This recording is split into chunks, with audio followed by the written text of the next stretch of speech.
విషయమే మేము ఒక పాస్టర్ ఒకరు ఫీల్ అవ్వలేదండి. మాకు ఒక కుటుంబంలో ఒక అక్కగా ఫీల్ అవ్వాము. మాకు ఒక కుటుంబ సభ్యులు మాకు ఒక బిడ్డగా మేము అందరం కూడా ఎంతగానో అందరం కూడా ఆవిడ కోసం మేము ఎంతో దుఃఖకరమైన విషయం అండి. ఆవిడ ఉన్నట్టే ఉన్నారు కానీ లేనట్టుగా లేదు, ఊరు వెళ్ళిపోయి ఉన్నట్టుగా ఉందండి. ఇప్పటికి కూడా మేము ఎంతో బాధపడుతున్నాం ఆవిడ గురించి. కానీ ఏదైనా ఒకనొక రోజు మనం అందరం కూడా ఈ లోకాన్ని విడిచి వెళ్ళవలసిందే. ఎందుకంటే ఎవరిని దేవుడు ఎప్పుడు ఎలా పిలుచుకుంటారో తెలియదు, ఏ రీతిగా పిలుచుకుంటారో తెలియదు. కనుక మనం అందరం కూడా ఆమె ఆత్మశాంతి కోసం ప్రార్థించే వారిగా ఉండాలి, ధైర్యంగా ఉండాలి.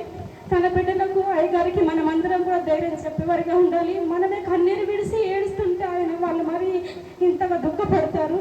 అందుకని మా సంఘంలోన పాస్టర్ గారు మమ్మల్ని బాగా మిక్కిలిగా ప్రేమించేవారండి. అయితే సమస్తులుగా ఉండేవాళ్ళం కాదు, కానీ ఒక కుటుంబ బిడ్డలుగా మేము జీవించేవాళ్ళము.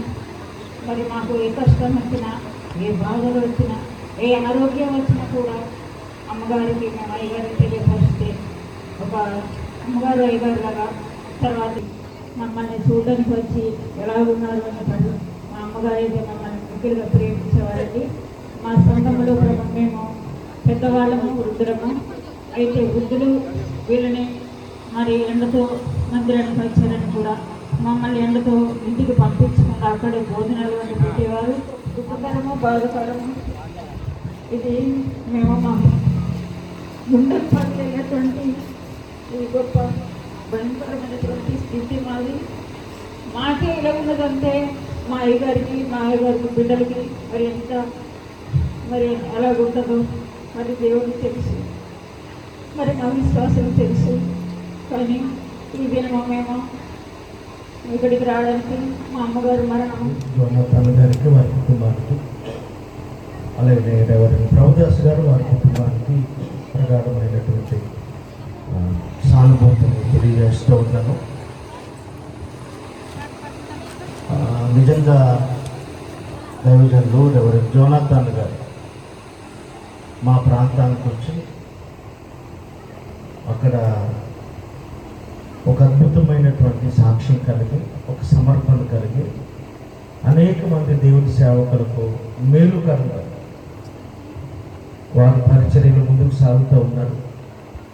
అందులో భాగంగా వారితో నాకు కలిగినటువంటి పరిచయాన్ని బట్టి మరి వారి తమ్ముడు ప్రభుదాస్ గారు వారి కుటుంబానికి, అలాగే వారి అన్నయ్య గారు చిట్టిబాబు గారు, వారి బిడ్డలు కృపానందం, చరణం, పండు, కటాక్షం, వీరందరూ సో ఈ కుటుంబంతో అనడానికి లేదా సేవకులు సంతోష కార్యక్రమాలు పాల్గొనడానికి ఇష్టపడతారు. కానీ ఆ ప్రాంతం నుంచి దాదాపు 10 మంది పైబడి సేవకులు ఇంత దూరం రావడానికి గల కారణం ఆ ప్రియులు జోనాథన్ గారు, ప్రభుదాస్ గారు, వారి కుటుంబంతో మాకు ఉన్నటువంటి అనుబంధం అంతమంది. అంటే దాని వెనకాల జోనాథన్ అయ్య గారి యొక్క ప్రేమ, వారి యొక్క ప్రోత్సాహం, వారి యొక్క ప్రార్థన, వారి యొక్క సూర్యుడిని దబ్బవలస అనేటువంటి అనుబంధ సంఘాలు కలిగి చక్కని పరిచర్యలో ముందుకు సాగుతూ ఉన్నారు. నిజంగా ప్రభుదాస్ గారు ఇంత చక్కని పరిచర్య చేస్తున్నారు అంటే కారణం వెనకాల పాస్టర్ గారు ఇచ్చే సహకారం చాలా గొప్పది. ఎందుకంటే ఏదైనా ఒక పని సక్సెస్ అవ్వాలంటే స్త్రీ యొక్క సహకారం చాలా. పాస్టర్ గారు అంత వచ్చారు, ఒక ఆత్మీయ తల్లిగా ఒక మంచి మాదిరి. థ్యాంక్ యూ మార్క్ అయ్య గారిని, అదేవిధంగా మన ప్రియులు బిషప్ టి ప్రభుదాస్ అయ్య గారిని, అదేవిధంగా రంపచోడ రీజనల్ చైర్మన్ అయ్య గారిని ప్రేమతో స్టేజ్ వారిని కూడా స్టేజ్ మీదకి రావాలని ప్రభు ଥରେ କାର୍ଯ୍ୟ କରନ୍ତି శక్తియుక్త కార్య ప్రభు କରନ୍ତି. హల్లెలూయా.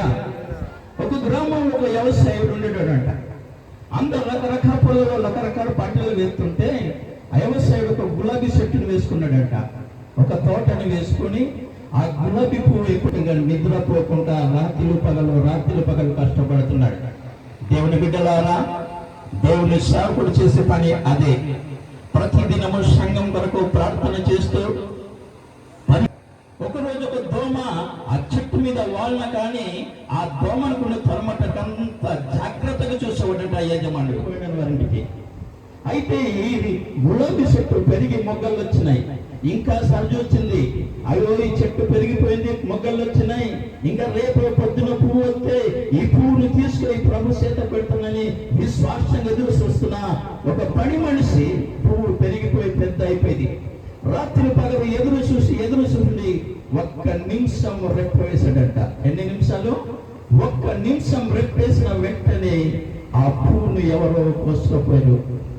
ఏడుస్తున్నాడు ఇప్పుడు. అయ్యో, రాత్రి పగలు నేను కష్టపడ్డానే, ఏ రోజు కూడా ఒక గంట సేపు నిద్రపోలేదు, కనీసం ఒక చోట కూడా ఒక 10 నిమిషాలు రెస్ట్ తీసుకోలేదు, నేను రాత్రి పగలు కష్టపడ్డాను, ఇది ఇంకా ఇప్పుడు క్షణమైతే పువ్వును కోసిన యజమానికి ఇవ్వాలని చెడ్డవారు ఉన్నారా? ఇటువంటి వారు ఉన్నట్టు కొన్ని నిమిషాల కన్నా నిద్రపోయేటువంటి కారణాన్ని ఆయన ఏడుస్తున్నాడంట. అర్థం కాలేదు పరిస్థితి డాల్పై అయిపోయింది.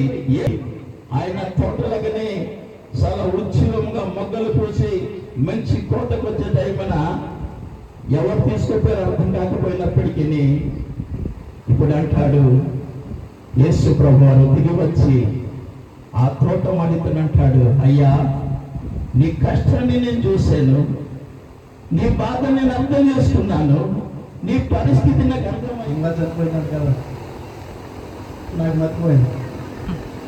నా కొడుకు ఫోన్ చేశాడు, పద్నాలుగు ఎక్కడున్నావు అన్నాడు. హాస్పిటల్లో ఉన్నాను రా అన్నాడు. మా వాడు హాస్పిటల్లో ఉన్నాడు అని చెప్పాడు. అంటే నిజంగా ఏదైపోయింది అని, మా పాస్టర్ గారికి ఏదైపోయిందని చాలామంది ఫోన్ చేసి చెప్పడం జరిగింది. చెప్తుంటాం కాబట్టి నాకు వచ్చినంత ప్రియులు ప్రభాస్ గారు, ఎక్కువైన వర్ష ప్రభాస్ గారు అంటారు, నన్నేమో బిషప్ ప్రభాస్ గారు అంటారు. ఏదైనప్పటికీ కలిగి ఉన్నది ఏది లేకుండా కలగలేదు. మనం ఏదనుకుంటాం, సేవ చేస్తున్నాడు, సేవకుడు ఎందుకిట్లా జరిగింది మనం అనుకుంటాం. మానవుల యొక్క వయోపరిమితి అది మనందరికీ తెలుసు. యోగి గ్రంథంలో 14వ అధ్యాయము 5 ఎప్పుడు పుట్టారో, పుట్టినప్పుడు దేవుడు మన మరణాన్ని కూడా తీశాడని 19వ సంకీర్తన 13వ వచనం అంటారు చూడండి. 139వ సంకీర్తన 16వ వచనం చూడాలి. 16వ వచనం చూడండి. మరణ దినాన్ని కూడా ఎవరికి తెలియదు, అంతలో కనబడి అంతలో మాయమైపోయాయి ఆవిడ లాంటి బ్రతుకు. నిజానికి వార్త విన్నప్పుడు పాస్టర్స్ ఫెలోషిప్లో చాలా మంది దైవశాఖలు కన్నీరు పెట్టుకున్నారు. నిజానికి ఏంటంటే సడన్గా ఇట్లా జరిగిపోయింది. యవనస్తురాలు చక్కగా స్వార్థ పరిచయంలో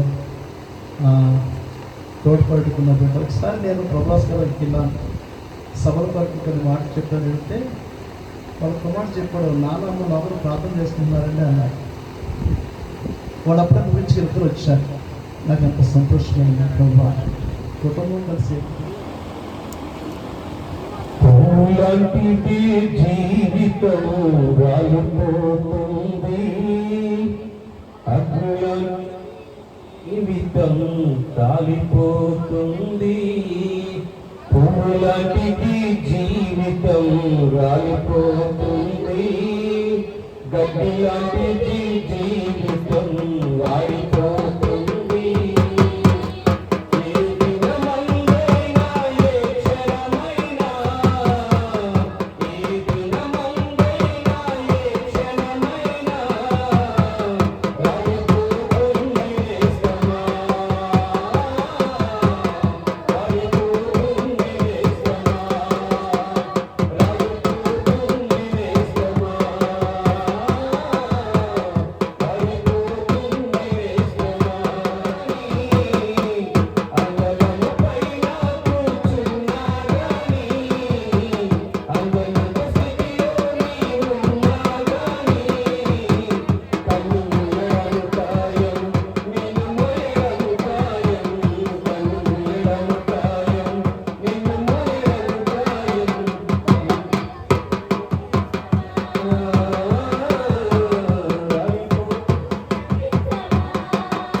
యెహోవా భక్తుల మరణం ఆయన దృష్టికి ఎలాంటిది?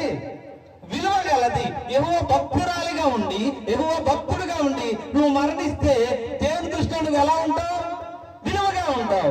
ఈ రోజున ప్రశాంతి అమ్మగారు కూడా దేవుని దృష్టిలో విలువగా ఉన్నారు. బాగా మనం అనుకుంటాం తాగుబోతు, తిరుగుబోతు, దొంగ, వ్యభిచారి మరణిస్తే ఆయనకు ఒకటి రాస్తుంటారు వెనకాల ఏమని చెప్పి, మంచి పోరాటము ఏంటి మనం మళ్ళీ అది ఎవరు చెప్పాలంటే మనం చెప్పాలి, మంచి పోరాటం పోరాడుతామని. అది కాదండి, యెహోవా భక్తుల మరణము ఆయన దృష్టికి విలువగా ఉండాలి. నా బిడ్డడు వచ్చేస్తున్నాడు, నా కుమార్తె వచ్చేస్తుందని స్వాగతం పలకాలి దేవుడు. అలా ఉండాలి. మనం చనిపోతే ఎవరు స్వాగతం పలుకుతారు కదా? అదే ఒకసారి ఆలోచించుకొని, ప్రశాంతమ్మ గారి మరణం చాలా బాధాకరమే. ఎందుకంటే ఆమె వయసు నిజానికి నడిగర వయసు అంటాం మనం. అలాంటి పరిస్థితుల్లో 2-3 సంఘాలు స్థాపించి అంతా వ్యవసాయం చేసి పంట చేతికి వచ్చే టైంలో మరణించారు. చాలా బాధాకరమే, చాలా బాధాకరం. ఎందుకంటే ప్రభుదాస్ గారి గత జీవితం నాకు సాక్ష్యం చెప్పినప్పుడు మరి 2 సంఘాల్లో నేను క్రిస్మస్ మెసేజ్లు ఇవ్వడానికి వెళ్ళాను, చక్కగా పండగలు చేసాం, అవన్నిటి చేసాం. ఆ టైంలో ఆయన సాక్ష్యం చాలా గొప్పది. కొట్టే ఆ సంఘాల ఆ గ్రామ భక్తురాలు, ఇప్పుడన్నారు ప్రార్థన పరురాలు, ఇవన్నీ కలిసిన బిడ్డగా ఉంది.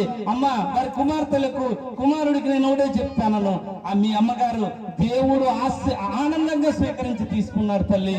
యెహోవా భక్త మరణం ఆయన దృష్టికి విలువగలది. మీ అమ్మగారి మరణం, ప్రశాంతి గారి మరణం దేవుని దృష్టికి ఎలాంటిది? విలువగా ఆనందంగా స్వీకరించారు గనక ఒక రకమైన బాధ అయినా సరే అది ఆనందమైన మరణమే అని మనం భావించాలి. దేవుని స్తోత్రం. కనుక అయ్యగారు మీరు ధైర్యంగా ఉండాలి, బిడ్డలు మీరు ధైర్యంగా ఉండాలి. చివరిగా ఒకే మాట చెప్తాను, నేను బైబిల్కరంగా కాకపోయినా నేను అనుకుంటాను, నా అమ్మా నాన్న ఎక్కడికి వెళ్ళారంటే నేను చెప్పేవాను వాళ్ళ అమ్మా నాన్న దగ్గరికి వెళ్ళారని చెప్పేవాను. మేము చనిపోయామంటే ఎవరి దగ్గరికి వెళ్ళాం? మా అమ్మ నాన్న దగ్గరికి. అంటే అలా చెప్పిందా బైబిల్ అని కాదు, వాళ్ళు ధైర్యపరచడం కోసం చెప్తున్నాను. నా బిడ్డలు అలా చెప్పాను. నా తల్లిదండ్రులు చనిపోయారు, నాన్నగారు వారి యొక్క నాన్నగారు మా నాన్నగారికి బావగారు అవుతారు, మేనబావ. అయితే ఈ చిన్నపిల్ల అయినప్పటికీ సంఘములో వాళ్ళ నాన్నగారు సంఘ సేవకుడిగా కొన్ని సంవత్సరాలు సేవ చేయటం జరిగింది. ఏదేమైనప్పటికీ ఆ కుటుంబాలు మా సంఘానికి ఆ చర్చి ఇచ్చినటువంటి స్థలం అది వాళ్ళది. ఈ అమ్మగారి యొక్క దాదా వాళ్ళది. ఎందుకు చెప్తున్నానంటే అక్కడి నుంచి వచ్చినటువంటి యొక్క ఈ కుటుంబాలు ఎంతమంది అంటే ఆ కుటుంబాలు అన్నీ కూడా దేవుని యొక్క పరిచర్య కొరకు దేవుడు ఎన్నుకున్నాడు. దేవునికి స్తోత్రం. ఎందుకంటే ఈమె ఇక్కడ ఉండి ప్రభుదాస్ గారు నాకు తమ్ముడైతాడు. ఇదే చక్కటి పరిచర్య. రంపచోడవరం అయ్యా మేము రాజమండ్రి పోతూ ఉన్నాం, హాస్పిటల్కి వెళ్తూ ఉన్నాం, లేదా ఏదో పని మీద పోయి ఖచ్చితంగా ఆమె ఆతిథ్యం లేక మంచినీళ్ళు కానీ, కూల్ డ్రింక్ కానీ, పెరుగు కానీ, అన్నం కానీ పెట్టండి పంపరుస్తానని చాలా మంది చెప్పారు. అలాంటి మంచి స్థలం అది, మంచి యొక్క సేవ చేసేటువంటి యొక్క దేవుడు ఎన్నుకున్నాడు. దేవునికి స్తోత్రం చెల్లిస్తూ ఉన్నాం. అది ఆమెకు కాదు కానీ మా సంఘానికి, మా గ్రామానికి గొప్ప పేరు తెచ్చిపెట్టింది. దేవునికి స్తోత్రం. వారే కాదు, దాదాపుగా 57 మంది ఈ సంఘం నుండి అయితేనేమో వివాహాలు చేసుకొని, పురుషులైతేనేమో ఇక్కడి నుండి పోయి దేవుని యొక్క సేవ ఘనంగా చేస్తూ ఉన్నారు. ఇది తల్లి సంఘం అని అనంతపల్లి సంఘము రూట్లోనే వీళ్ళందరినీ పెంచుతూ ఈ విధమైనటువంటి సేవకు వాడపడుతూ ఉన్నారు. దేవుని బిడ్డలారా, ఆమె ఇక్కడ పుట్టి పెరిగి బయటికి పోయి ఉద్యోగాలు చేస్తున్నా, సేవ అందిస్తున్నా, ఎవరైనా చనిపోతే తిరిగి ఎంత దూరమైనా సరే వారిని తెప్పించుకొని మా సమాధుల్లోనే వారిని ఈ విధమైనటువంటి కార్యక్రమాలు చేసుకునేటువంటి పోయేటువంటి యొక్క గొప్ప ఓపిక మా సంఘానికి, మాకు అలాంటి జ్ఞానం దేవుడిచ్చాడు. దేవుడికి స్తోత్రం. చక్కటి సాక్ష్యం కలిగి ఉండడానికి దేవుడు ఎంత గొప్ప భాగ్యం ఇచ్చాడు. అంతేకాకుండా ప్రతి దేవుడిచ్చిన గొప్ప భాగ్యాన్ని బట్టి బాధ ఉండవచ్చు. మరి దైవజనం ఎంతో చక్కటి ఆదరణ మాటలు దేవుని యొక్క వాక్యం ద్వారా తెలియపరిచారు. పరిచర్యలో చక్కటిగా ధైర్యంగా ఉంటూ, మరి లోకం ఎవరికి శాశ్వతము కాదు. ఏ రీతిగా అయినా ప్రతి మనిషి మరణించవలసిందే. కానీ మరణించినప్పుడు ఎక్కడికి వెళ్తాం అనేది చాలా ప్రాముఖ్యం. రక్షణ లేకుండా మరణిస్తే దేవుని సన్నిధిలో మనము ఉన్నాం. కానీ దేవా ఎవరు వెళ్ళినా కూడా మంచి ఆతిథ్యం ఇచ్చేటువంటిది మా మరదలు మమ్మల్ని చూసి ఎప్పుడు కూడా మమ్మల్ని చిన్న చూసేది కాదు. ఎప్పుడు ఏ రాత్రి వెళ్ళినా కూడా బావొచ్చాడు అని చెప్పేది. తన కూడా ఒకటి మాట బావొచ్చాడు ఏం చేద్దామని చెప్పి తనులు ఆడుకునేటువంటి వల్ల జరుగుతుంది. నేను ఎన్నడా ఎప్పుడు హింసలేదు.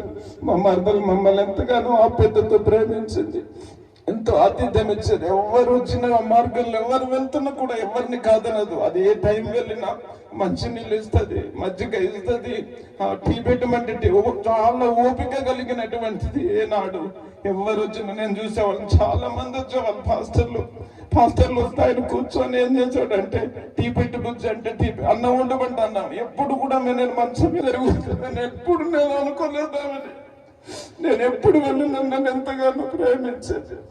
ఏ సేవకుడైనా ఈరోజు మరొక సంబంధులు ఎలాగైతే ఉంటారో అట్టి రీతిగానే వారు మమ్మల్ని ఆదరిస్తూ మా ఇంటికి కూడా వచ్చి అలా జరగక ముందు ఒక లక్ష్మణంలో వచ్చి యేసురత్నమయ్య గారితో కలిసి వారి మా ఇంట్లో పడుకోవడం జరిగింది. సమయంలో వచ్చి వారిని ఓదార్చాలంటే నేను వాళ్ళ కాలేకపోయింది. ఈ 2 నిమిషాలు సమయం నాకు ఇచ్చినందుకు నేను ఎంతో పొడి నుంచి వచ్చి కృతజ్ఞతలు. ఎందుకంటే నిన్న కాదు మొన్నటి రాత్రి 11 గంటలు అవుతుండింది. నాకు ఫోను ప్రభుదాస్ గారు కావాలి చేశారు నాకు. అయ్యా మీరు ఎట్లయినా రావాలి, మా అమ్మగారు ఇట్లా ఈ మరణ దినము ఏర్పాటు చేస్తున్నాం అన్నందుకు నేను ఈరోజు యాక్చువల్లీ జైపూర్ వెళ్ళవలసింది. కానీ నా ప్రోగ్రాం క్యాన్సిల్ చేసి వాళ్ళ మాట నిలిపి నేను ఉదయకాలం వచ్చినాను. ఒకటి నేను చెప్తాను వినండి. త్రాగుబోతు చేస్తే, త్రాగుబోతు వాడు చచ్చిపోతే వాడు మంచివాడే అంటాం మనం. మంచి పనులు చేసాడు రా, మంచుకుంటాడు రా, త్రాగని త్రాగేవాడు మంచి కాదు. ఈమెలో ఒక మంచితనం ఉంది. ఏ మంచితనం ఉంది? పరమగీతంలో 2 మొదట్లో ఏముందంటే శోరంలో పూసిన పుష్పము లాంటిది ఆమె. శోరంలో పూసిన పుష్పం లాంటిది ఆమె. ఈ యాక్సిడెంట్ల విషయంలో నాకు బాగా తెలుసు. నా కొడుకు, చిన్న కొడుకు కరుణాకర్, మీ అందరికి తెలుసు, అర్ధపల్లిలో యాక్సిడెంట్ అయిపోయినాడు. అంటే ఆ విషయం నేను చెప్తున్నాను, ఎందుకంటే చెప్తున్నాను అండి. 2 నిమిషాలు ముగిస్తాను. నా కొడుకు డాక్టర్లు డిక్లేర్ చేశాడు, మరణించాడు. 10 పాయింట్లు ఉన్నాడు, 90 పాయింట్లు చనిపోయాడు అన్నాడు వైజాగ్ లో 7 Hills లో మెడికల్ డాక్టర్స్ లో. నేను అన్నాను మీరు బ్రతికిస్తే ఎంత డబ్బు అయినా నా ఇల్లు పొల్లు భూమి పుకర మమ్మీ నేను పడతానన్నాను. అయితే అన్నారు డబ్బుని చూసుకుని మేము బాగా చూస్తామన్నారు. దేవుని కృప. కానీ ఆ కుటుంబానికి నేను ఒక సావాసము, ఆ కుటుంబానికి నేనేమి ఇయ్యలేను. కానీ ఒక ధైర్యమైన మాట చెప్తున్నట్టే, నా కొడుకు అంబులెన్స్ వేసుకుని తీసుకెళ్తుంటే నా కారు వెనక్కెళ్తున్నది, నా డ్రైవరు నేనున్నాను. కానీ నా హృదయంలో ఒకటే ప్రార్థన, ప్రభువా నిశ్చితమే, ప్రభువా నిశ్చితమే, నా కొడుకు బ్రతికించని నేను అడగలేదు. ప్రభువా నిశ్చితమే, దయచేసి ఆ కుటుంబానికి నేను ఒక అడ్వైజ్ ఇస్తున్నాను, ఉపదేశం ఇస్తున్నాను. ఇది ప్రభు చేసింది, ఆయన చిత్తమే. ఆయన చెప్పేది బాధకరంగా విషయంగా కావచ్చు, కానీ ఒక దినంగా వారిలో కొన్ని చిరునవ్వునవుతాడు. ఆమె విషయంలో నేను నాకు మంచి ఉంటుంది ఏంటంటే, నేను మధ్యాహ్నం పూట పగల పూట ఎక్కువ ప్రార్థన ఇచ్చాను. నా ప్రార్థన ఎప్పుడు మధ్యరాత్రి. నేను మధ్యరాత్రి ఈరోజు వేపజాము 3 గంటల 2 గంటల టైంలో ఈమె విషయం నేను ప్రార్థించిన. ప్రభువా ఏమిటి ఈ సంవత్సరం దైవజనులు చాలా మంది మరణిస్తున్నారు, ఏమిటి? గంటాల ప్రకాష్ గారు ఒక దైవజనులు మరణించినాడు, ప్రవీణ్ గారు మరణించిన, ఏంటి ప్రభు పాడాల ప్రవీణ్ గారు ఇదేంటి అని నేను రాత్రి దేవునితో నేను పెట్టుకున్నాను. ప్రభు అప్పుడు నాకు చూపుతాడు ఏంటంటే, ప్రకటన గ్రంథం 7వ అధ్యాయం 14 వచనం. కొద్దిగా చదవండి, నేను ముగిస్తాను. ప్రకటన వచ్చిన వారు గొర్రెపిల్ల రక్తముతో కడగబడిన వారు, చదవమా, తమ వస్త్రములను ఉదుకుకొని వాటిని తెలుపు చేసుకున్న వారు, అందువలన వారు దేవుని సింహాసనం దగ్గర ఈరోజు అమ్మ దేవుని సింహాసనం ఎదుట ఆమె పవిత్రమైన వస్త్రాలు యేసు రక్తంలో కడగబడి ఆమె పరలోకంలో ఉన్నది. ఎందుకంటే ఆమె సేవ ఇంకా విపరీతంగా జరగవలసినది. ఆమె దేవుని సన్నిధిలో విజ్ఞాపన చేసే సమయం ఉన్నది. ఆమెకు తీసుకువెళ్ళాడు, ఇక్కడ సేవ వారికి భారం ఇచ్చినాడు. కాబట్టి ఉంచమచ్చాలు దయచేసి క్షమించండి. ఆమె ఎంత ప్రాణంగా నన్ను ప్రేమించింది. ఇప్పుడు నవ్వుకుంటూ ప్రకాశ్ అంటూ చాలా గప్యతగా ప్రేమగా చూసి ఒక సిస్టర్ని కోల్పోవడం చాలా ఏడ్స్, చాలా బాధ అనిపించింది. వెంటనే హైదరాబాద్ నుండి బయలుదేరాలని నేను పర్మిషన్ తీసుకొని రావడానికి రెడీగా ఉన్నాను. అప్పటికే తీసుకెళ్ళిపోయారు అన్నీ అయిపోయేసరికి చాలా బాధ అనిపించింది. నాకు మొన్ననే నవరపల్లి మీటింగ్ ఉండింది, శనివారం రాత్రి వచ్చాను. తర్వాత మళ్ళీ ఈరోజు రేపు ఇంకొక దగ్గర ప్లేస్ మీటింగ్ అయితే అది క్యాన్సిల్ చేసుకొని ఎలాగైనా మాకు గారి యొక్క ఆదరణ కోర్టుకు రావాలనుకొని మాకు సమయం లేదు. తెల్లవారి 4 గంటల లేసి బైక్లో నేను నా పెద్ద కుమారుడు ఆసిస్ బైక్లో వచ్చాం. అప్పటికే సమాధి కార్యక్రమానికి వెళ్ళి కొంచెం దర్శించి ప్రే చేసుకొని వచ్చాం. ప్రభుని మహిమ కలుగును గాక. ఆమె యొక్క వెలుగు ప్రకాశించిన కొంతకాలం వరకు ఆ వెలుగు మనలో ప్రకాశించిన ఆ వెలుగును చాలా మంది గుర్తించలేకపోయారు. ఒక మాట మీరు చెప్తాను, 5:35 మా మాట మీరు చదువుకోండి. మా సిస్టర్ గారు ఆమె ఒక దీపం, ఆమె ఒక వెలుగు. ఇందుక నుండి దేవుని సేవకులు ఆమె గురించి చెప్తా ఉన్నారు. అనేక హృదయాలకు వెలుగు ఇచ్చింది. అంత దూరం నుండి నేను వచ్చినట్టు ఆమెలో ఒక వెలుగు నేను ఆకర్షించింది. తనలో ఒక ప్రేమ ఉంది, తనలో ఒక వెలుగు. అనేకులకి ప్రార్థన చేసి ఆ దేవుని వాక్యం చెప్పి అనేకులకి పరిచయం చేసి ఆ క్రీస్తు ప్రేమలోకి ఆ వెలుగులోకి ఆకర్షించిన ఒక మంచి దైవ సేవకురాలు. నేను ఎప్పుడైతే తన బైక్ వస్తున్నా తన ఫోటో చూసినంటే నేను షాక్ అయిపోయాను. అక్క మీరు మీకు లేరా అని తన నవ్వు, ఆ ప్రకాశం, ఆ వెలుగు, ఆ దీపము నేను ఆస్వాదించాను. అక్కడే ప్రభుని స్థుతించాను. ప్రభు నాకు ఒక మంచి వెలుగు దీపాన్ని ఇచ్చావు. సొంత చూడ మీరేమో చక్క మంచి పరిచయం చేస్తున్నాడు ఆనందించేవాడిని. ఎప్పుడు కూడా అన్నాను, ప్రకాశం ఎప్పుడు వస్తారు. నేను నా పిల్లలు ఎప్పుడు వెళ్ళినా కూడా అది చాలా ప్రేమగా చూస్తుంది. ఆ దగ్గరే ఆ డేమ్ ఉండేది, పెద్ద చేప పట్టుకొని రమ్మన్నది మా బావగారికి. ప్రకాశం చూడు పులితో వచ్చినంత దూరం నుండి పెట్టిన మా అక్క మాట మా బావ మా పిల్లలు మా బైకులు తీసుకుని పెద్ద చేప తెచ్చిన మంచి ప్రేమించే సాగు. ఆమెకు దీపము, ఆమెకు వెలుగు. ఆ దీపము ఎప్పుడు వెలుగుతూనే ఉంది. ఒడిశలు వెలుగుతుంది, నాతో చూడని కూడా వెలుగుతూనే ఉంది.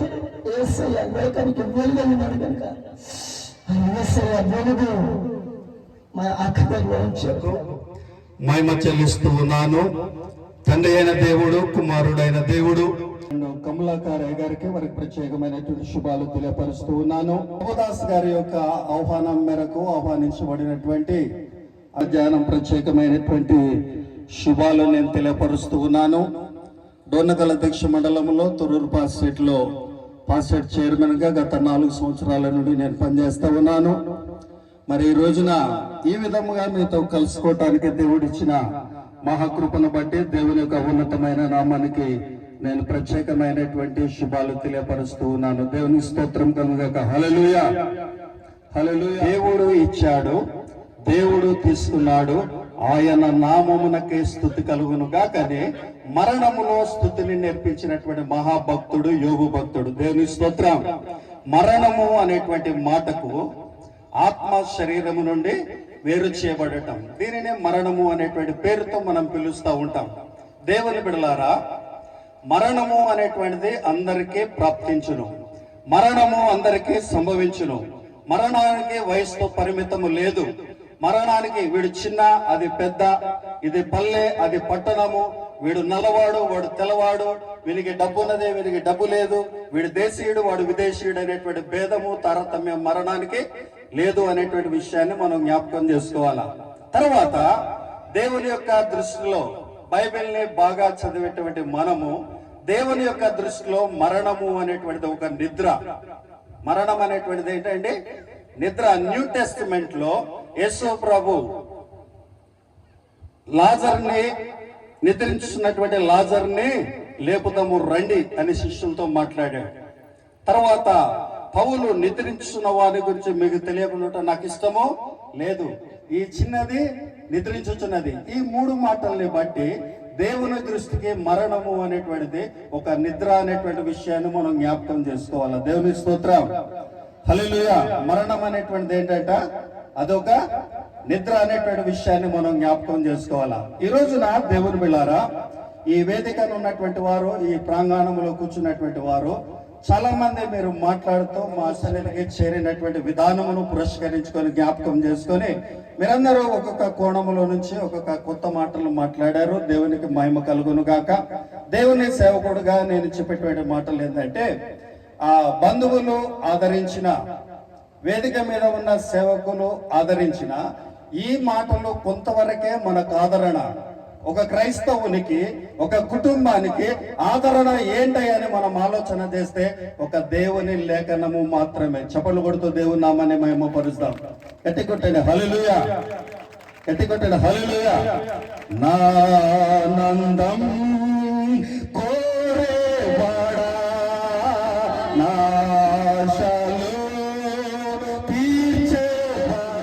సంపూర్ణముగా ఆదరణను కలిగించేది ఒక దేవుని లేఖనము మాత్రమే. దేవుని స్తోత్రం, హల్లెలూయా. దేవుని వాక్యము నుంచి కొన్ని విషయాలు నాకు ఇచ్చిన సమయాన్ని బట్టి నేను ముగిస్తాను. అపోస్తులైనటువంటి పౌలు ఫిలిప్పీ సంఘానికి రాస్తూ చెప్పినటువంటి మాట ఏంటంటే, నా మట్టుకైతే బ్రతుకుట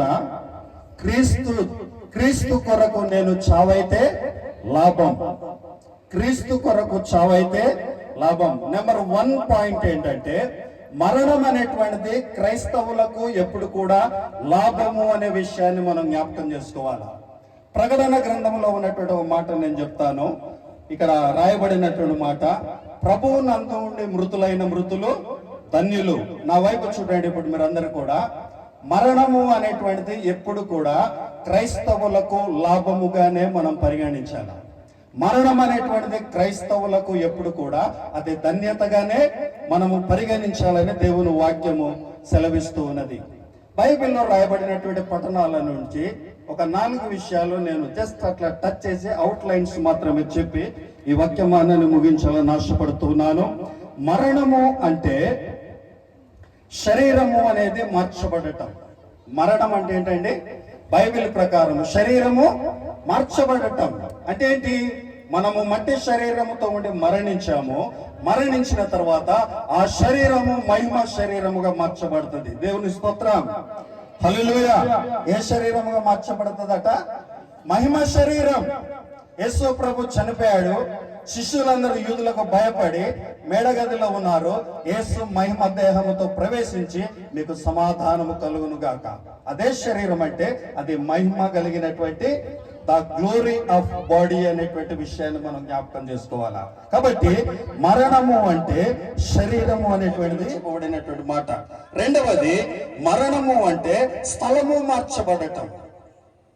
ఒకటి బాడీ మార్చబడటం, రెండవది మరణము అంటే స్థలము మార్చబడటం. యోహాను సువార్త 14వ అధ్యాయములో రాయబడిన మాట, నేనుండు స్థలములో మీరును ఉంటారు కదా. ఇది పర్మనెంట్ ప్లేస్ కాదు, ఇది తాత్కాలికమైనటువంటి గృహం. ఇప్పుడు ఈ కార్యక్రమం జరగటానికి టెంట్లు వేసాము కదా, ఇది అయిపోయిన వెంటనే టెంట్లు తీసేస్తారు. మానవ బాడీ కూడా a temporary living body, a temporary living body, ఒక తాత్కాలికమైనటువంటి శరీరం ఇది. తర్వాత ఈ శరీరం ఏం చేయబడుతుంది? మార్చబడుతుంది. కాబట్టి మరణము అంటే స్థలము మార్చబడటం. ప్రభు చెప్పాడు, నేనుండు స్థలములో మీరును ఉంటారు కదా. ఈ స్థలములో ఉన్నంతసేపు, ఈ గృహంలో ఉన్న ఇంటిలో నివాసం చేస్తే కరెంటు బిల్లు కట్టాలా, నల్ల బిల్లు కట్టాలా, రూమ్ రెంట్స్ కట్టాలా, ఇవన్నీ కూడా ఉంటాయి. కానీ స్థలము మార్చబడి పరలోకం మనం వెళ్ళిన తర్వాత అబ్రహాము అంటాడు కదా, నేను పునాదులు కలిగినటువంటి పట్టణము కొరకు ఎదురు చూస్తా ఉన్నాను. ఈ లోకము పునాదులు లేనటువంటిది, ఈ లోకం పునాదులు కలిగినటువంటిది కాదు, కానీ పరలోకము పునాదులు కలిగినటువంటి పట్టణం అని ఈ రోజున మనం జ్ఞాపకం చేసుకోవాలి. దేవుని స్తోత్రం, హల్లెలూయా. మరణము అంటే ఈ స్థలాన్ని విడిచిపెట్టటానే మరణం. మరణము అంటే మట్టి దేహము సమాధి చేయబడిన తరువాత రాసిన పత్రిక 3వ అధ్యాయం 8వ వచనములో మరణము అంటే మనకు స్వాస్థ్యము అనుగ్రహించబడటం, ఇన్హెరిటెన్సీ, ఒక స్వాస్థ్యం. ఈ లోకములో మనం బ్రతికినంత కాలం, మానవుని యొక్క ఆయుష్ కాలము 70 సంవత్సరములు, అధిక బలం ఉన్నట్లయితే 80 సంవత్సరములు అయినను వాటి యొక్క వైభవము ఆయాసకరముగా దుఃఖకరముగా ఉంటదని బైబిల్లో రాయబడింది. దేవుని స్తోత్రం, హల్లెలూయా. మరణించిన వారి యొక్క ఆశీర్వాదాలు ఏంటంటే మరణము తర్వాత మనకు ఒక స్వాస్థ్యం అంటూ ఉన్నది. పాత నిబంధన ఓల్డ్ బ్రతికారు. నోవాహు జల ప్రళయం తర్వాత మనుషుని యొక్క వయసు పరిమితి అది తగ్గించబడది. మోషే కాలానికి వచ్చిన తర్వాత ఆయుష్ కాలము 70 సంవత్సరాలు, అధిక బలం ఉన్నట్లయితే 80 సంవత్సరాలు కదండి. పేతురు మహాశయుడు పత్రికను రాస్తూ మా దినములన్నీ కూడా గడ్డి పువ్వు వలె ఉన్నవి అంటాడు పేతురు కదా. దావీదు భక్తుడు అంటాడు కదా, మా దినములు ఎలా ఉన్నాయట, మా దినములు నీడవలే, మా దినములు గడ్డి వలె, మా యొక్క ఆయుష్ పరిమాణము ఎంతో మాకు. మా బ్రదర్ తమ్ముడు ప్రభుదాస్ గారు చాలా చెప్పకూడదు కానీ లోకానుసారంగా రౌడీజన్లో ఉండి నా సేవను డిస్టర్బ్ చేసేవాడు. నేనెంతో కన్నీరు కార్చి ప్రార్థన చేశాను. దేవుని మహాకృపను బట్టి ఒక అద్భుతమైన సేవకుడుగా దేవుడు మలిచాడు. దేవునికి స్తోత్రం. చాలా మాకు ఇక్కడి నుంచి ఇక్కడికి వెళ్ళినప్పటికీ మాకు చాలా గుర్తింపు ఉంది. మండలంలో కాదు, జిల్లాలోనే కాదు, రాష్ట్ర లెవెల్లో కూడా దేవుని మహాకృపను బట్టి ఒక మాట చెప్తున్నాను, చాలా గౌరవం ఉంది. అటువంటి పరిస్థితుల్లో తాను చక్కగా దేవుని పరిచయంలో సాక్ష్యం కలిగి ఒక 3 సంఘాలు కట్టుకొని ఒక అద్భుతమైన పరిచయం చేస్తూ ఉన్నాం. అనుకోని రీతిలో మరి ఇలాంటి పరిస్థితి జరిగింది. ఏది ఏమైనప్పటికీ ఇష్టపడి పిలుచుకున్నాడని నేనైతే నమ్ముతున్నాను. ఆ బుజ్జి, చిన్న బుజ్జి, ఆమెకు ఎవరు ప్రశాంత్ అని పిలవారు, చిన్న బుజ్జి అని పిలుస్తారు. కాబట్టి మంచి ఆతిథ్యం ఇచ్చిన తల్లి. మా బాబు మొన్న ఒక ఫోటో మా దగ్గర ఉంటే తీసి నా ఆఫీస్ టేబుల్లో పెట్టాడు. ఇదిగో డాడీ అమ్మగారు అయ్యగారు ఫోటో అని చెప్పాడు. కాబట్టి ఎంత దుఃఖం, మర్చిపోలేని దుఃఖం. కానీ దేవుని సన్నిధిలో వారు ఉన్నారని నమ్ముతున్నాం. శేఖర గారు మంచి మాటలు చెప్పారు, చాలా మంచి వాక్యం చెప్పారు. బైబిల్లో మనం ఎవరు సత్యమని మనం ఎవరు అనుకుంటాం, సత్యపద అనుకుంటామా? బైబిల్లో ఉంది, నేను చదవలేదు. సత్యపద అనుకుంటామా? అనుకోము. ఒక్కటి బుజ్జిది అడ్రస్ మారింది అంతే. ఏం మారిందమ్మా? ఆధార్ కార్డు మారింది. కాబట్టి ప్రభులో వారు ఉన్నారు. కాబట్టి ధైర్యం ఉండి సేవను కొనసాగించాలని, బిడ్డలకు ధైర్యపరచాలని కోరుతూ నా మాటలు ముగిస్తా ఉన్నాను. దేవుని తీసుకుందాం. మన ప్రభు అయిన యేసుక్రీస్తు వారి కృప, తండ్రి దేవుని ప్రేమ, పరిశుద్ధాత్మ సన్నిధి, ఈ లోకములో మంచి పోరాటము పోరాడు అనేక ఆత్మలు రక్షించిన ఒక మంచి అయా సౌకర్యాలు వారికి, ఇలా రంపచోడవరం నుండి వచ్చిన వారికి, రాకోట నుండి వచ్చిన వారికి, స్వార్లవాడ నుండి వచ్చిన వారికి, లంకపాకల నుండి వచ్చినటువంటి వారికి, వెలమలకోట నుండి వచ్చిన వారికి, అదే రీతిగా ఇళ్లపల్లి నుండి వచ్చినటువంటి వారికి, ఆయా స్థలాల నుండి వచ్చినటువంటి ప్రతి ఒక్కరికి నా కుటుంబ తరఫు నుండి తర్వాత ఫోన్లు చేసి అయ్యా నేను భుజం తట్టి 2 మాటలు చెప్పాను అన్నారు, కానీ నాకు గుర్తులేదు. ఆదరించిన వారికి, ఆ రోజు వచ్చిన వారికి, రాని వారికి, ఈ రోజు వచ్చిన వారికి, రాని వారందరికీ కూడా నా నిండు హృదయపూర్వకమైన వందనాలు తెలియపరుస్తూ ఉన్నాను. అంతేకాదండి, ఇక్కడ 3వ రోజు కార్యక్రమం చేసుకొని మేము వెళ్ళిపోయిన తర్వాత మా యొక్క సోదరులు రెవరెండ్ జోనథన్ అన్నయ్య, వదినమ్మ, చిట్టబాబన్న, బిడ్డలందరూ ఇక్కడ నుండి వెళ్ళిన వారందరూ కూడా ఒకేసారి అక్కడ ఆగిపోయారు. నన్ను ఇక్కడ మేము వెనుక విడిచి వెళ్ళిపోతే తమ్ముడు ఏడ్చి ఉంటాడని అందరూ, మా పిల్లలందరూ కూడా ఇంట్లో వారు ఉండేవారు కాదండి, ఇక్కడే ఉంటూ ఇక్కడే తింటూ అండి అనకూడదుగా నన్ను ఎంతో ఆదరించారు అన్నయ్య, వదిన.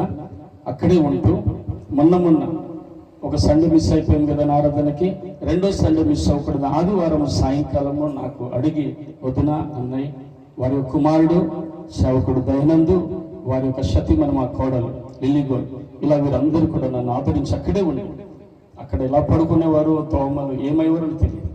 సరైన టిఫిన్ వాళ్ళే వండి మాకు పెట్టేవారు.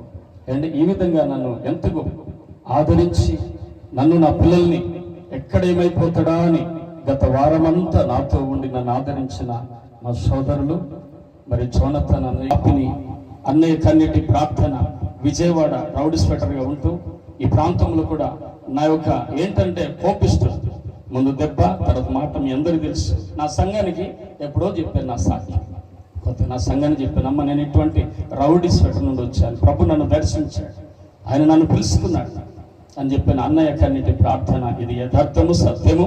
ఈరోజు అన్నయ్య ఒక 4 సంఘాలు 5 సంఘాలు కలిగి ఉన్నారు. తండ్రి కొడుకులు కలిసి పరిచయం చేస్తున్నారు.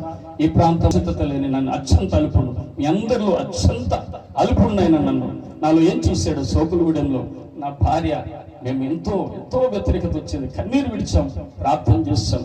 అక్కడ వ్యతిరేకతను బట్టి ఎన్నో నిందలు అపనిందాలు ఇవన్నీ కూడా మీకు తెలుసో తెలియదు, నాకు తెలియదు. దూరం నుండి వచ్చారని చెప్తున్నాను. అందరు కొంతమంది తెలుసు, మా సోదర మండలం వాళ్ళకి. ప్రియులారా, మోకాళ్ళు వేసి సంఘానికి నేర్పింది ఒకటే, అమ్మ ప్రార్థన చేయండి, ధైర్యం ఉండండి, ఇక్కడ ప్రభు గొప్ప మందిరము కట్టబోతున్నాడు అని చెప్పారు.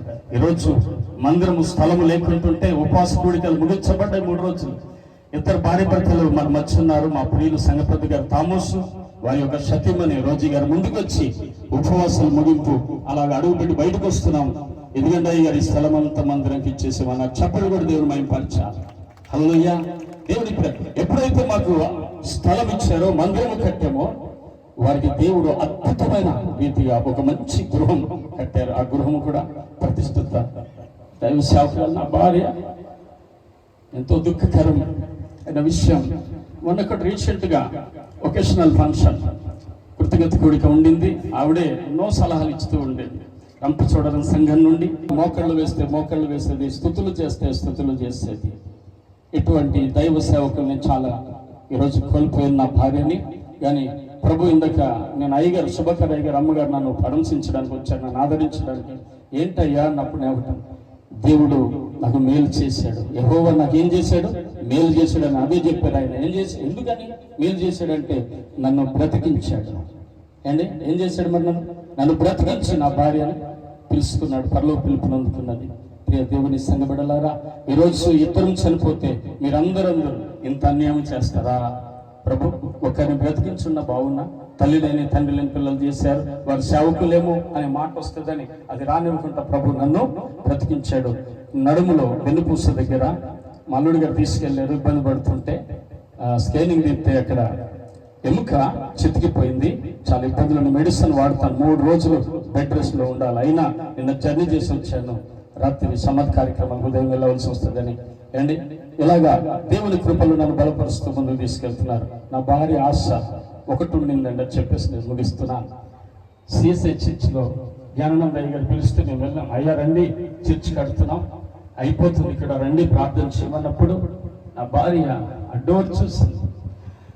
సోకులగూడెం చర్చ్, ఇటువంటి డోర్ పెట్టిస్తావా అన్నది. అద్భుతమైన రీతిగా ప్రార్థించు, దేవుడు ఇస్తాడన్నాను. ప్రార్థించు, అద్భుతమైన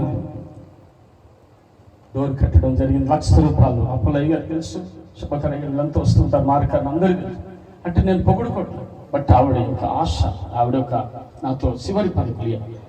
ఒక్కటి అనంతపల్లి నుండి అనేక మందిని పొడియ ఇలాగ బంధువులు గిరికని పిల్లలు అందరిని, అక్కోళ్ళను, బావగారులను, అన్నగారులను అందరినీ పిలుచుకొని ఒక ఘనంగా చర్చి డెడికేషన్ జరిగించుకోవాలని ఆశ ఉంది నా భార్య. ఆ ఒక్క ఆశ తీర్చలేకపోయింది. ఇది దేవుడి చిత్తమేమో, ఆవిడని ముందుకు పిలుచుకున్నారు. అది ఇంకా వరకు 80% వరకు అయిపోయింది, 20% ఉంది. టైల్స్ సీలింగ్ ఉంది, కంప్లీట్గా అది కూడా పూర్తవుతే దేవుని చిత్త ప్రార్థన చేయండి. దేవుని ప్రియమైన సంఘబిడ్డలారా, ముఖ్యంగా ఒక్క విషయం, డబ్బు 1,00,000 రూపాయలు ఉన్నా మనకు అవన్నీ పనిచేసి అంటే పని చేయలేదు. కానీ నా పెద్దన్నగా అక్కడ చనిపోయిందని తెలిసి చిట్టుబాబన్న తన భార్య, వాళ్ళు షుగర్ బీపీ పేషెంట్లు, ఎలా ఉన్నారు చూడండి, పేషెంట్లు అయిపోయారు. అన్నయ్య పిల్లలు ఒకరోజు ముందే వచ్చి మేము వెళ్తున్నాం బాబాయ్, ఆరాధన చూసుకుంటా, నేను ఎప్పుడు వెళ్ళానండి, శుక్రవారం ఆ ప్రార్థనకే వస్తుందండి. నాకు అస్సలు నిర్లక్ష్యం చేయండి సార్. ఇటువంటి సమయంలో అలాగైంది. ఆవిడ ఏంటంటే, అన్నయ్య ఇక్కడ ఉండి అన్ని కార్యక్రమాలు అందరు మీ ఇంట్లోకి వచ్చి ఉంటాడు ఉదయం, ఒక్కటి అన్నయ్య తెచ్చేసాడు, కంగారు పడకన్నా. దేవుని ప్రేమ.